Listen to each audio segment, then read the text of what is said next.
Eternal Swiggy पर पिछले दिनों इन्होंने बढ़त की भी, और अब यहाँ से फेस्टिव डिमांड है तो इनके लिए भी इनके बिजनेसेस की डिमांड बढ़ती हुई नजर आएगी। हम देख भी रहे हैं सेशन वाइज, अगर आप देखें मोमेंटम के साथ इटर्नल के स्टॉक प्राइस में कामकाज दिखता है। इन कंपैरिजन दोनों शेयरों पे से आपको कौन सा पसंद आता है? अनडाउटेडली हमारा बायस इटर्नल की तरफ है। एक लंबे समय से इटर्नल पे हम फोकस बरकरार है हमारा।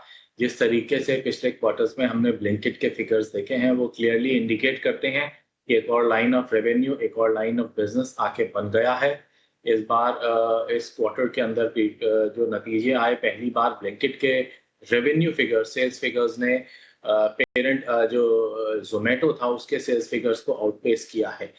तो वो क्लियरली संकेत देता है एक और लाइन ऑफ इनकम इन्होंने अपने लिए सक्सेसफुली जनरेट कर लिया है। अब ये कंपनी प्रॉफिट भी पोस्ट कर रही है। देयरफॉर हमारा क्लियर बायस ज़ोमैटो की तरफ है।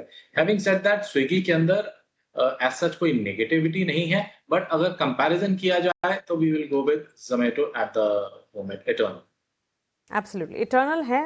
इन कंपैरिजन दोनों में से पसंद आता है स्टॉक, हालांकि स्विगी और इटर्नल दोनों ही इस वक्त फोकस रेडार पर है। दोनों स्टॉक्स में हम मूव्स भी देख रहे हैं। लेकिन गौरव, इसी के साथ साथ इम्पॉर्टेंट है ये हफ्ता इकोनॉमिक इंडिकेटिव एक्शन के लिहाज से, इवेंट्स के लिहाज से। एक्सपायरीज तो है ही जो आज और कल दोनों सेशंस में होने जा रही है, लेकिन इसके साथ साथ आरबीआई की क्रेडिट पॉलिसी, दूसरा दिन है मॉनेटरी पॉलिसी कमेटी की बैठक का, और कल के सत्र में आरबीआई की क्रेडिट पॉलिसी भी जारी हो जाएगी। हालांकि ज़्यादातर जानकार, हमने जो पोल किया 74%, यानी कि मैक्स मेजॉरिटी जो एक्सपर्ट्स हैं उनका ये मानना है कि रेट कट नहीं होंगे।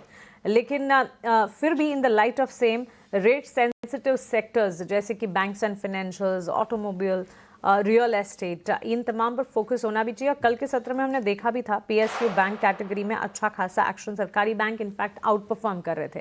कैसे देख रहे हैं क्रेडिट पॉलिसी की तर्ज पर रेट सेंसिटिव स्पेसेस को आप?